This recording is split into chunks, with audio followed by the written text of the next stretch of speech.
First, I'll talk an overview on seismic slope stability.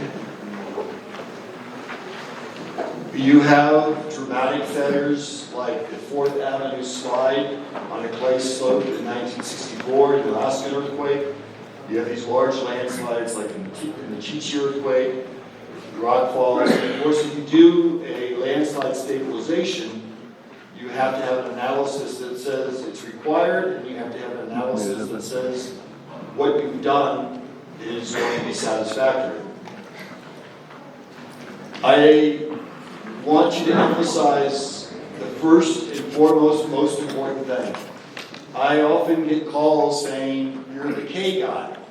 K is seismic coefficient.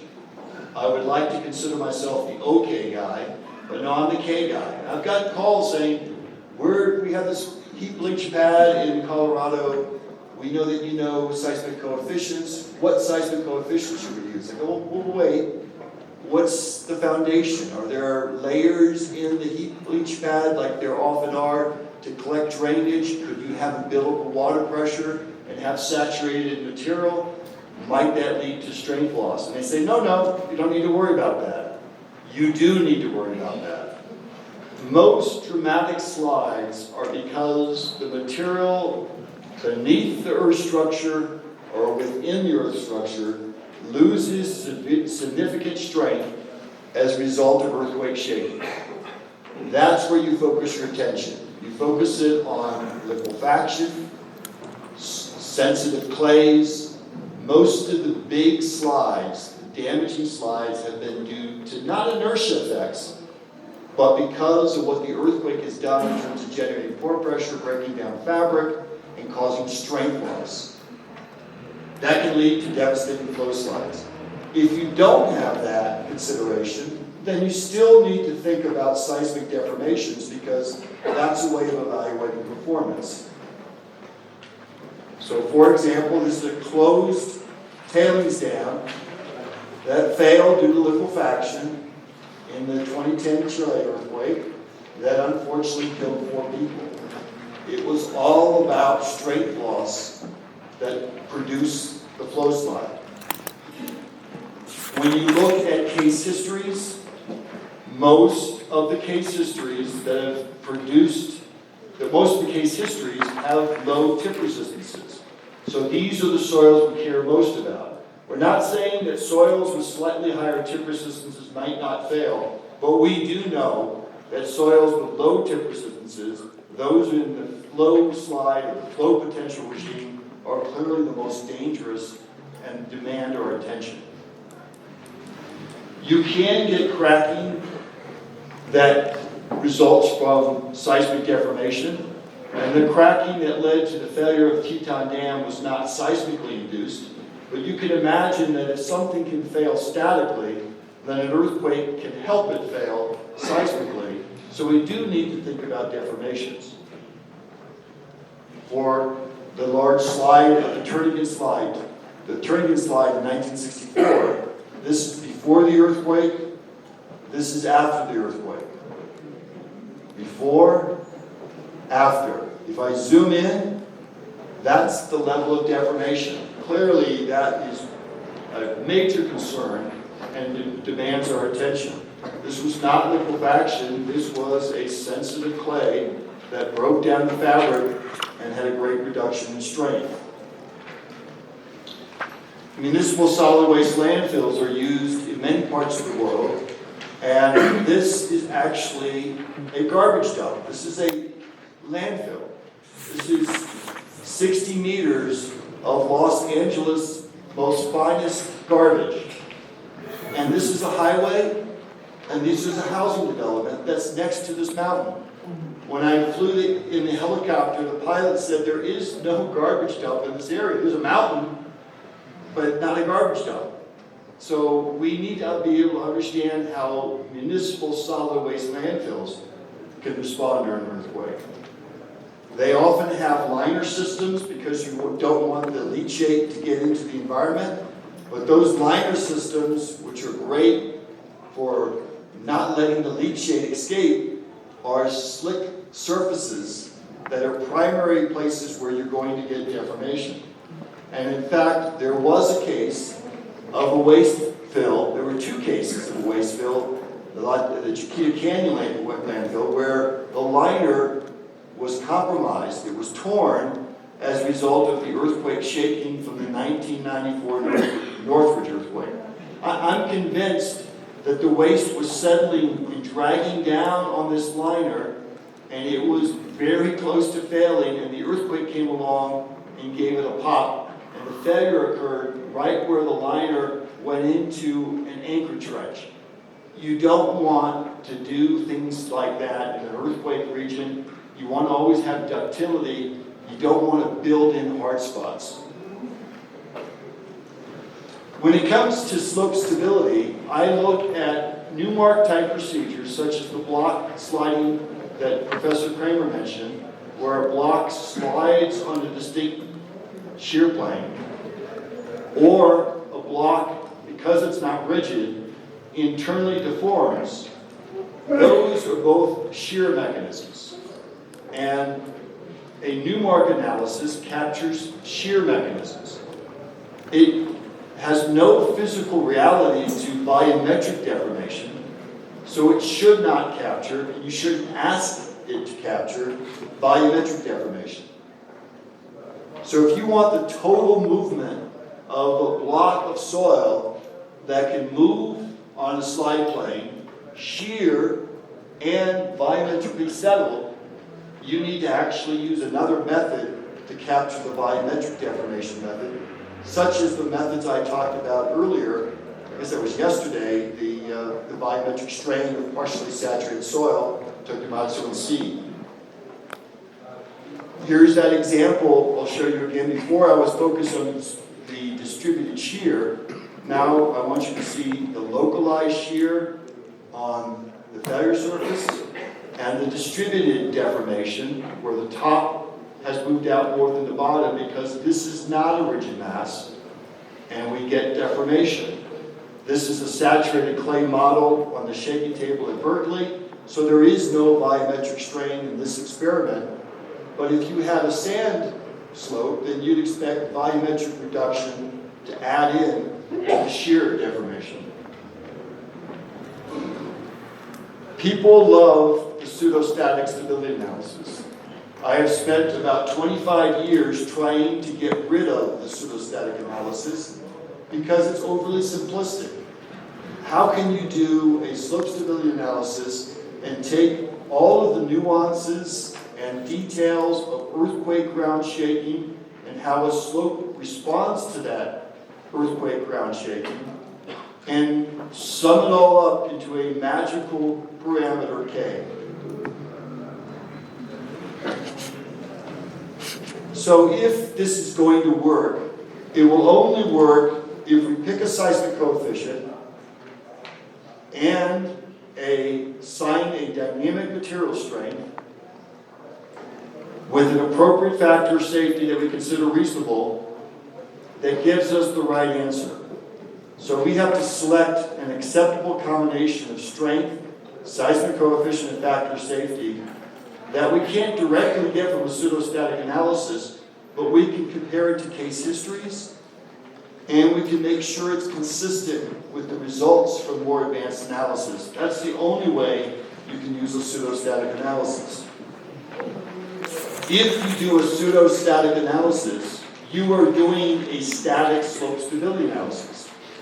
You are doing exactly what you do for a static analysis.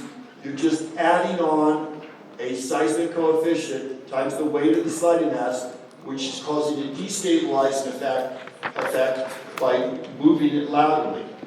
But everything is static. So everything that matters for static analysis matters for pseudostatic analysis. I like the work of Mike Duncan. This is a conference paper. He republished it in ASCP in 1994. One thing he focused on is use a method that satisfies all three conditions of equilibrium, like Morgenstern and Price or Spencer. Then you will get the correct answer, or you'll get an answer consistent with everybody else who does it correctly. There's no reason in today's world modified Bishop or any simplification of that, because we have to admit there's at least 3 conditions of equilibrium: vertical force, horizontal force, and moment. With the analysis method selected, then you define the geometry, the shear strengths, the unit weights, and the water pressures. Those are key in terms of coming up with the seismic slope stability analysis. There are some pseudostatic methods that have been used. The Corps of Engineers in the U.S. had to look at their entire inventory of dams. They couldn't do fully nonlinear effective stress analysis of every dam, so they came up with a simplified method that said, take your best estimate of the strain, reduce it by 20%, that's probably for distributed deformation, use a seismic coefficient that's half of the PGA of rock, and if you calculate a factor of safety greater than 1, you're okay. Actually, the dam is okay.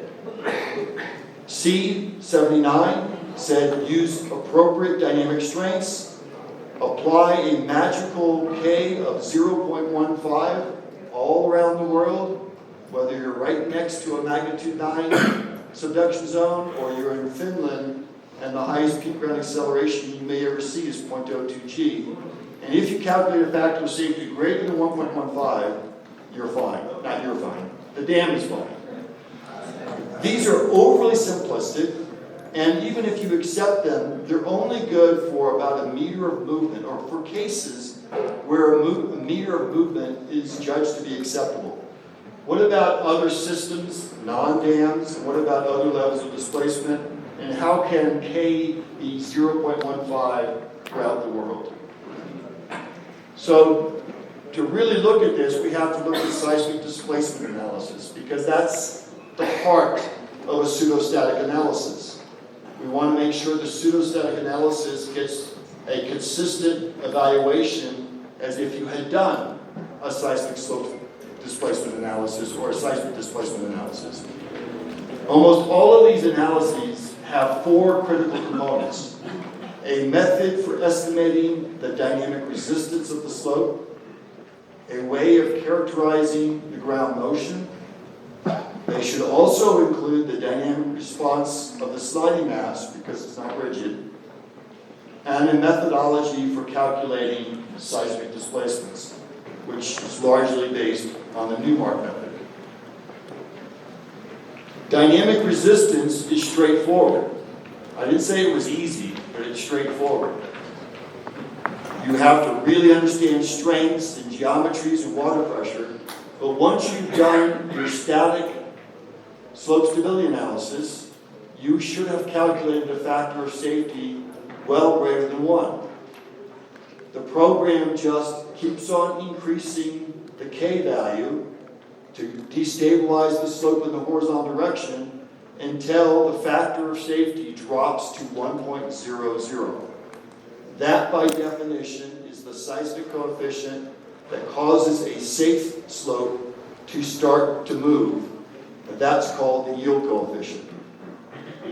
So if you're going to do this calculation, make sure you do it by the method that Professor Duncan said for static analysis.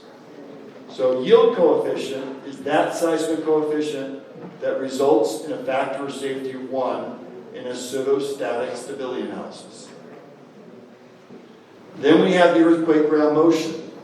We know we have to capture the intensity, but also frequency content and duration of the record. Many regulations say the slope must resist the PGA. It's not just the peak ground acceleration that's important. Frequency content and clearly duration are important. You can get frequency content and intensity from response spectra. So just like structural engineers find that it's useful to take the spectral acceleration at the period of the building to get the base shear, we can use spectral acceleration at the period of the sliding mass to get the seismic demand, and then we'll have to add on duration. If you get into an argument about what the PGA has to be, let the reviewer have the PGA they want, and this choose a spectrum that gives you the right spectral acceleration at the period of the sliding mass. Anil Chopra, a structural engineer working with Ray Clough and Joe Penzi, came up with this concept of an equivalent acceleration time history. And that was actually the backbone of the work of Harry Seed and Jeff Martin in 1966. Back then, it was a difficult thing to do analysis. They didn't have many records. They used the El Centro record. They used a triangular dam. They did an equivalent linear analysis without iterations and just said it's 20% damping of this system and it has a certain shear modulus. And then they ran the ground motion and they're showing the profile of acceleration down the middle of this dam at different time steps. For example, at 0.2 seconds, the entire dam is moving coherently with the same acceleration.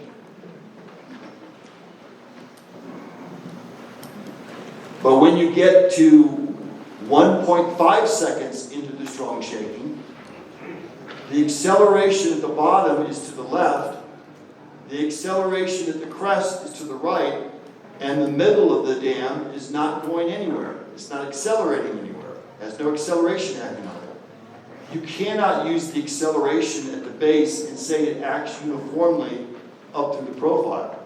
For example, at this point, where we have the maximum acceleration at the crest, we actually have zero acceleration at the base. So recognizing that, Neil Chopra and then Seed and Martin realized we can't use the acceleration time history because this mass is not rigid. What we should do is take each mass of this system and apply the acceleration that acts on that mass, sum them all up, so each mass at each depth y times each acceleration that's acting at each depth y, add it all up, and divide by the weight of the complete sliding mass, and you get your equivalent acceleration. It's essentially a mass averaged non-uniform acceleration profile loading. It admits that this is deformable. For one-dimensional sliding, where we have something that's going to slide like this, it's as easy as taking the deep soil calculated horizontal shear stress time history at the depth of the base slide plane and dividing it by the total vertical stress, not effective stress, but you're trying to represent mass.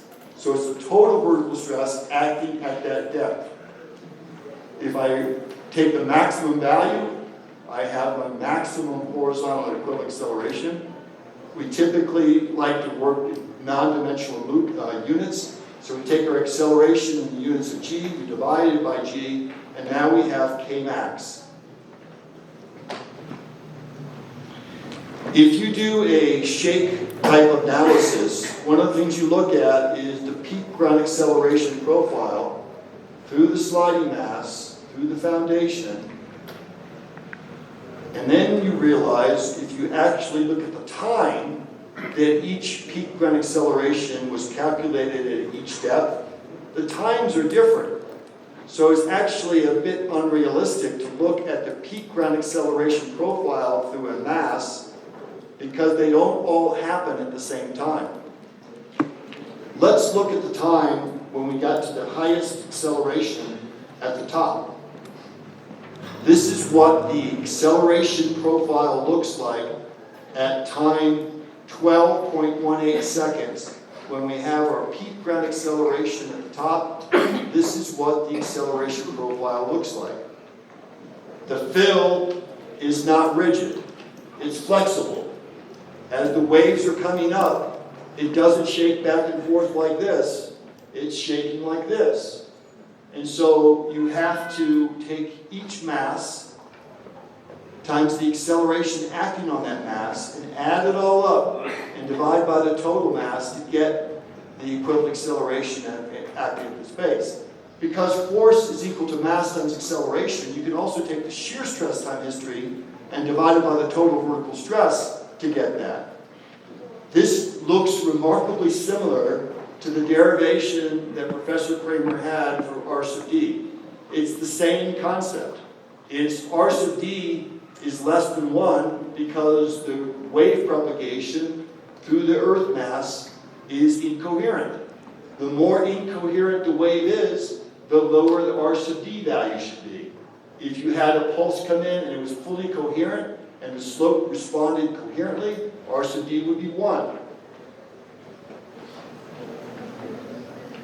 Now let's take that example, and we have 30 meters of fill. We're looking about base sliding, and we have uncertainty in the shear wave velocity, so let's use low to larger shear wave velocities for this waste fill material.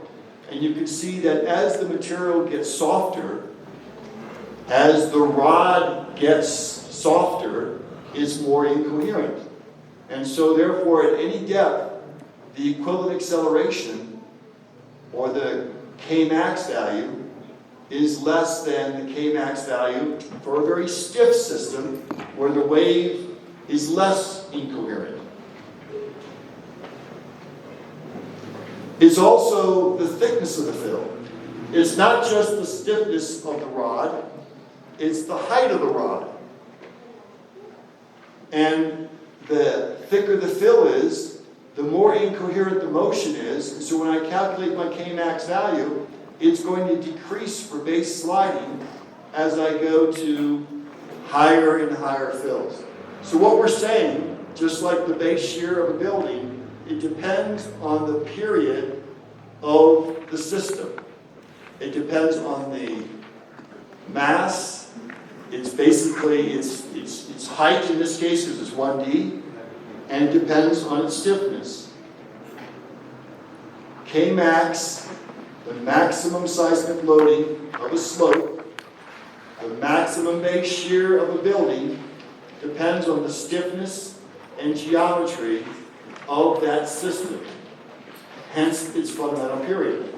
So we have relationships for these kinds of systems that are largely one-dimensional or can be captured well by one-dimensional analysis, and say the initial elastic period, not the actual degraded period, because soil response is not linear, but is an index of its characteristics. We'll use the elastic 1D period of 4H over Vs for the earth fill.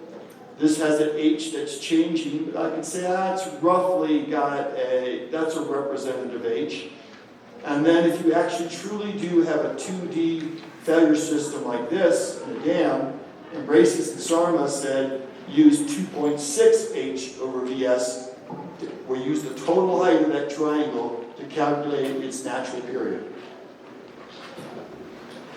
If we look at a number of ground motions at a number of intensities with different foundation conditions, and we just look at the sliding mass, so this height with the average shear wave velocity gives me this initial site period Ts. Kmax of this sliding, the maximum seismic loading, is going to be a function of the intensity of the ground motion. But if I triple the PGA, I don't triple Kmax because soil response is nonlinear. This is essentially the bend-over curve. Amplification at low accelerations, de-amplification at high accelerations. So I'm going to use that bend-over curve I just talked about as a nonlinear response factor because soil response is not linear. So normalizing Kmax by intensity as well as a nonlinear factor, and then looking at the period of the sliding mass divided by the mean period of the earthquake. We talked about that in the first day of this course.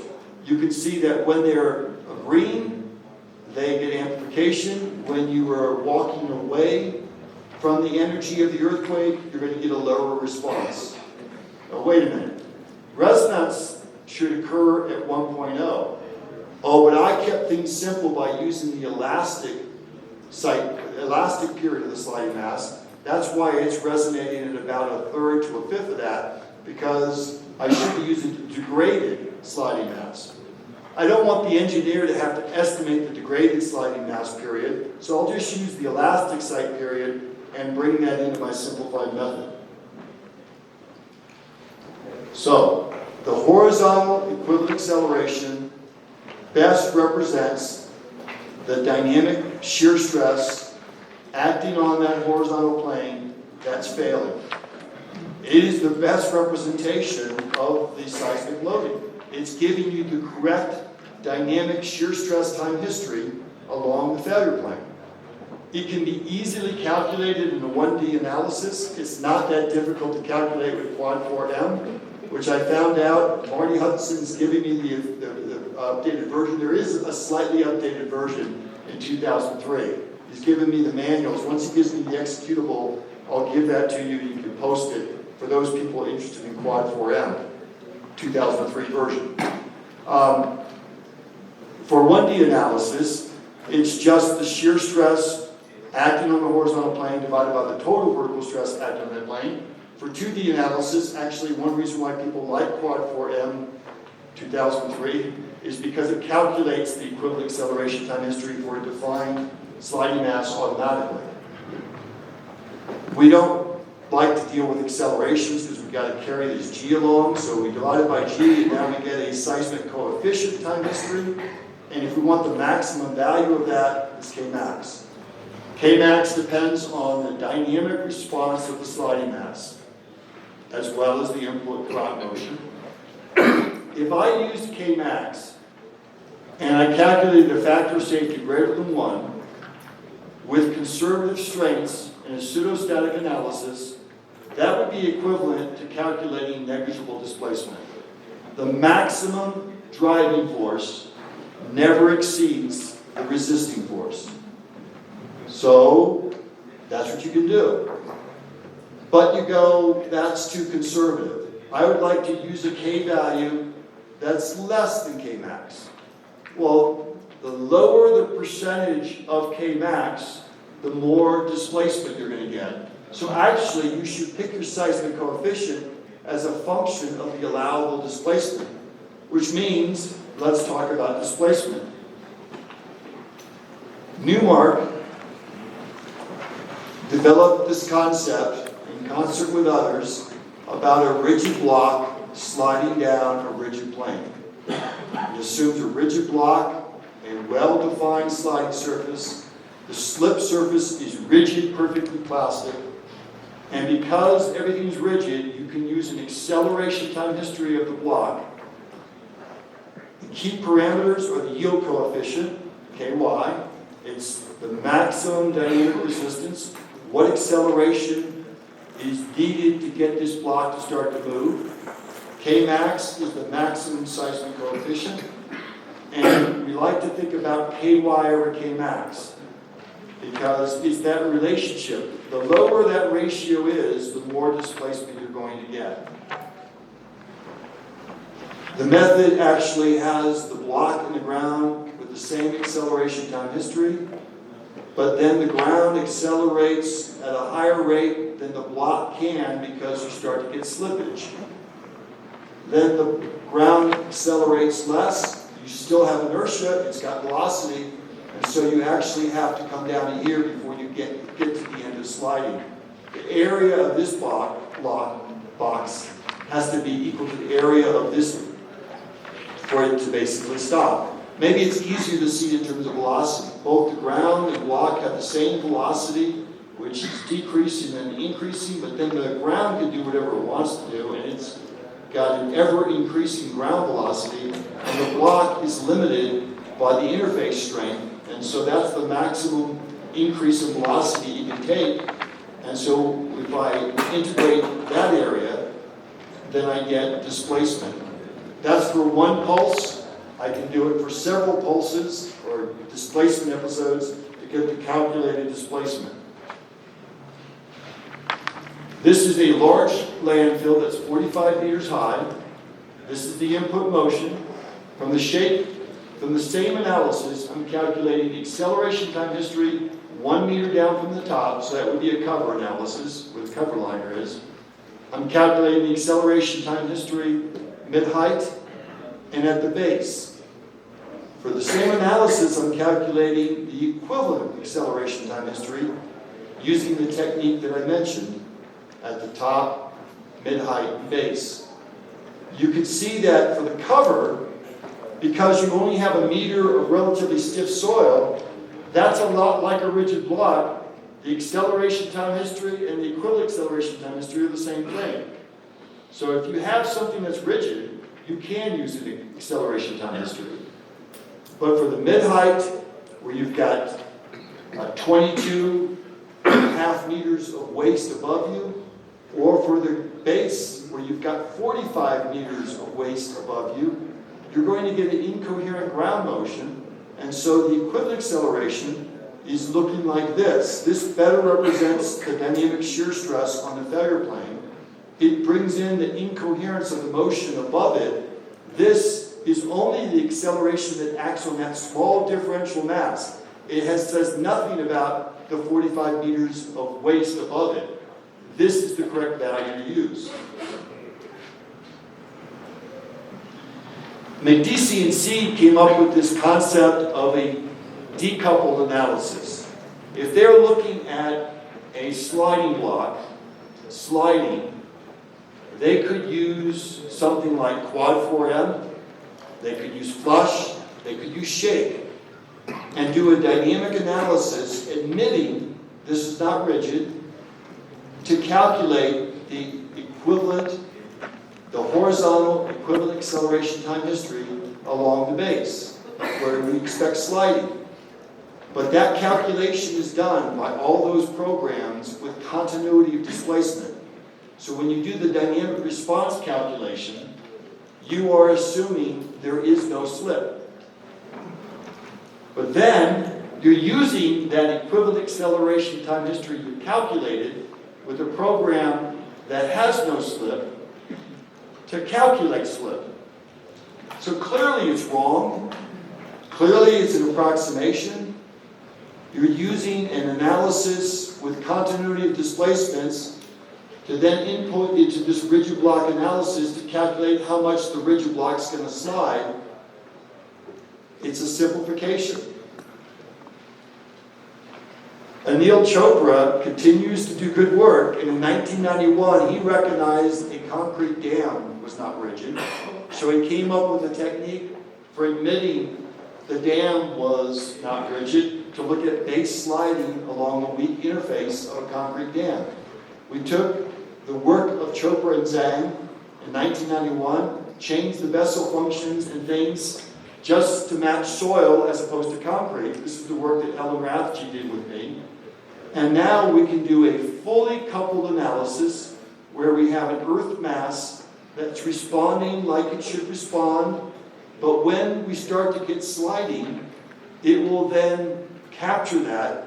And actually what happens is you superimpose a rigid body mode to the normal response mode, and that causes the system to respond differently during the sliding event.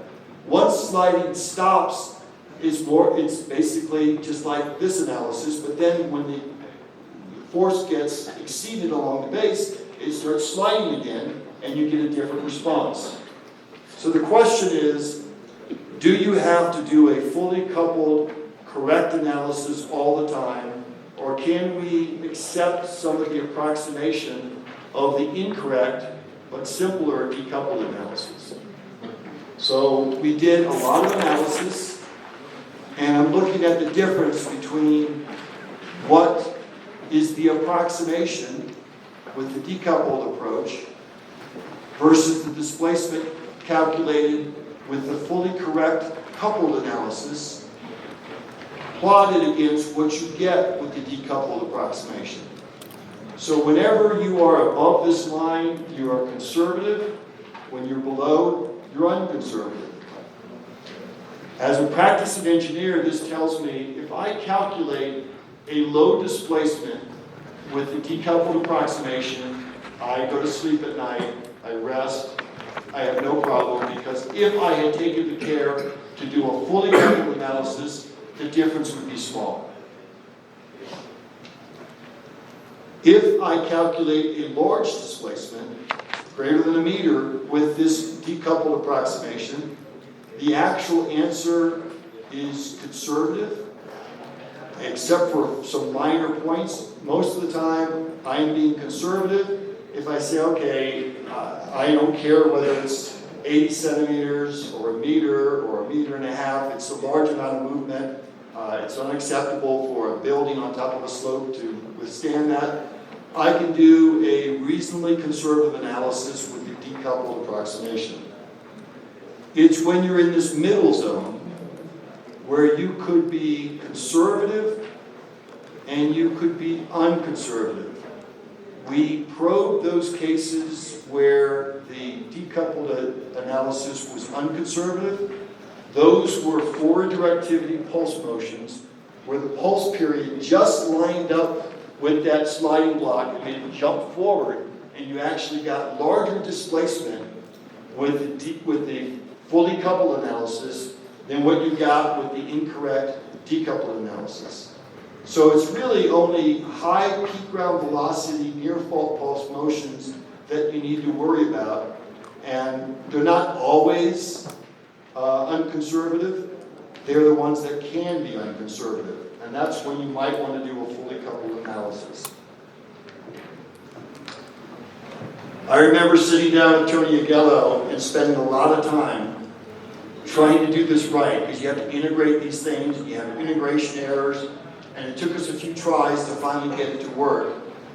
I don't do that anymore, and I don't have my students do that anymore, because Randall Gibson got together with Ellen Rathje, with Gibson's son, who's really good at computers, and someone named Lee, I apologize to Lee, I don't know him, to develop a program called Slammer. It's freely available. It's at this website. It's been calibrated. It's been checked. It's correct.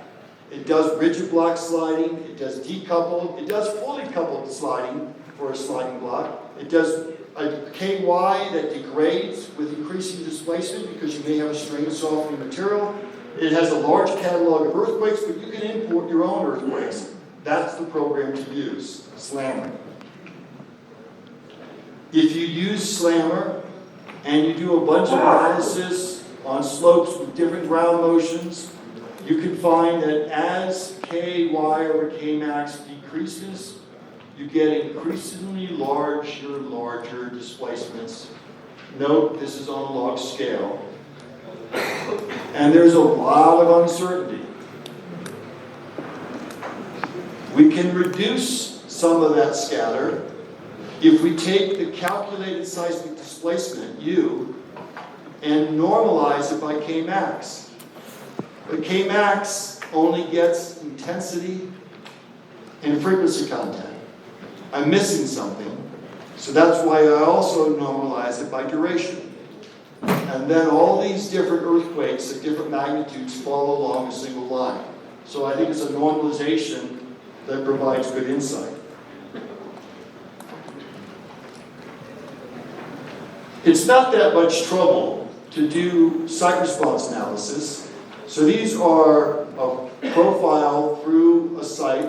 I have two different shear wave velocity profiles because I don't know the shear wave velocity exactly. So I have soil profile A, soil profile B. I have different ground motions. I'm just showing you 5 ground motions that were run through. And I calculate for each ground motion in each soil profile, I not only calculate the displacement at my expected Ky, but I don't miss the opportunity, because it's a simple calculation, once I have my equivalent acceleration time history, to calculate the Newmark block displacement at lower KYs and higher KYs. Because I want to know if I'm near a cliff. I don't want to just know the answer. I want to know if I'm close to a cliff. If I'm standing here, I don't just want to know where my kids are. I want to know how close I and my kids are to this cliff. And unless you do the calculation across a range of KYs, you can't see whether you're here, here, or here. If I'm here, I don't waste the client's money with additional shear wave velocity measurements. I don't waste them with additional strength tests. It doesn't matter. Great uncertainty of KY makes no difference for the calculated seismic displacement.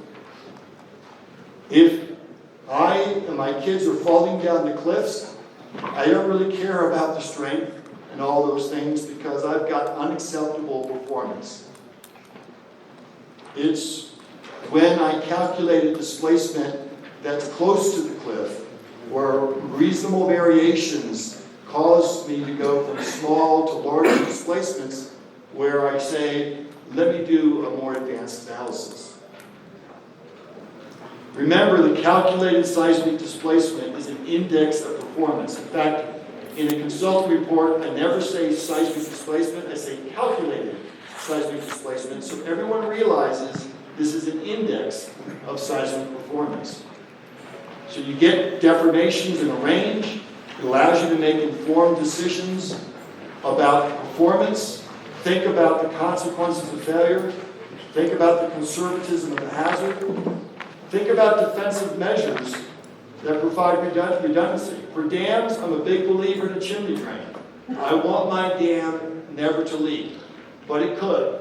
Well, if it's going to leak, I don't want the water exiting the downstream face. How do I prevent that? I have a chimney drain that makes sure it intercepts that water before it can exit the downstream face. Everything we've talked about is 1D analysis and how this incoherent wave causes an averaging effect so that we should use an equivalent acceleration time history.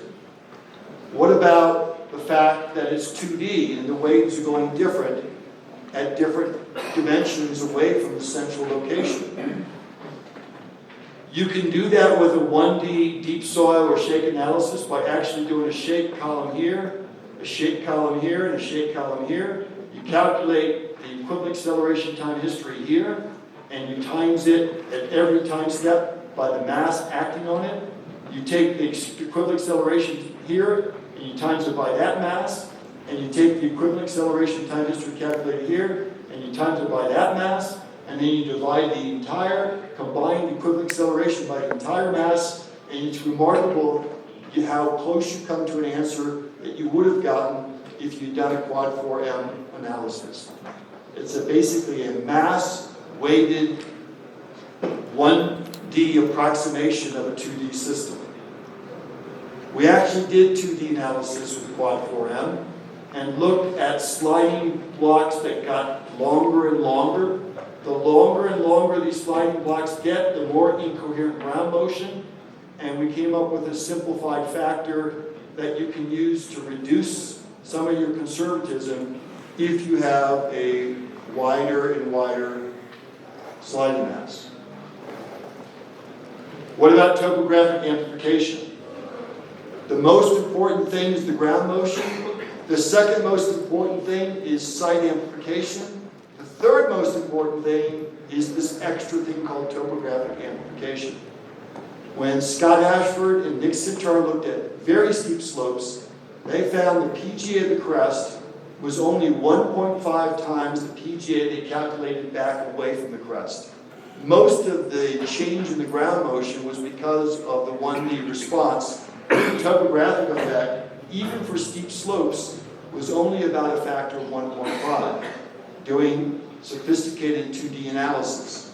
Separately, because I didn't know that they were working on that, Berkeley professors never talked to each other, we were working on moderate slopes, doing the same thing, and we had come up and said, okay, do a site response analysis, we'll back away from the slope. So we're talking a slope like this, on the top of a dam, and we got 1.3. If there was no topographic amplification, it would be 1. If it's a moderate slope, it's 1.3. If it's a steep slope, it's 1.5. Now, a dam crest is 2 slopes back to back, so it's going to be worse. Harder has a very conservative way of estimating it. I think this is a better approximation by you et al. And so that's what I would use for saying how much acceleration amplification you might get at the top of a dam. Remember, that's appropriate for just that little bit at the top of the dam failing. Because if we look at a calculated acceleration time history through the toe of a dam, through the mid-slope height, and through the crest, at the time we have the highest acceleration at the crest, we get zero acceleration at the toe, and we get acceleration in the opposite direction at the mid-slope height. So this looks a lot like R sub D. As you get longer and longer slope failures, what happens at the crest starts to get averaged out. And so a rule of thumb for a fairly long slope on the face of a dam would be to use half of the PGA at the crest. Or do a 2D dynamic analysis. Of course, you can do a 2D dynamic analysis.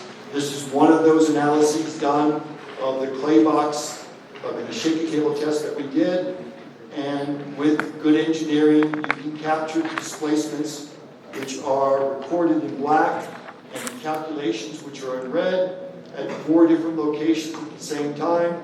And we can actually look at different ground motions and different slopes, and we can do good nonlinear effective stress analysis. However, I would never do a nonlinear analysis of a slope in 2D without first using a simplified method to have a sense of what the answer is. So after the break, we'll talk about that. Just before we go to the break, remember the most important thing for slope stability, the slope failures that can actually cause a lot of damage is when you have strength loss. Not just in the slope, but below the slope. When you're focusing only on displacement, use a Newmark type approach to get a rough estimate. Make sure it captures the ground motion, but also the dynamic resistance of the slope and the dynamic response of the slope. The decoupled approximation is okay, with the exception of near-fault pulse motions. The 1D analysis is actually not bad. It's conservative for deep sliding, and if you correct it, as I suggested, for topographic effects, it can work for shallow cases. Of course, there's merit to doing nonlinear analysis to gain insight, but they're more challenging. In the end, with a dynamic analysis, you can calculate a K or a seismic coefficient time history, and then you can then calculate displacements for each one of those ground motions that produced a seismic coefficient time history. And in the end, whatever way you do it, you should be focused on displacement, and displacement is an index of performance. Read all these papers and then we'll talk. So let's have a 20-minute break. So it's almost 4:20, so I guess it's 16:40. 16:40.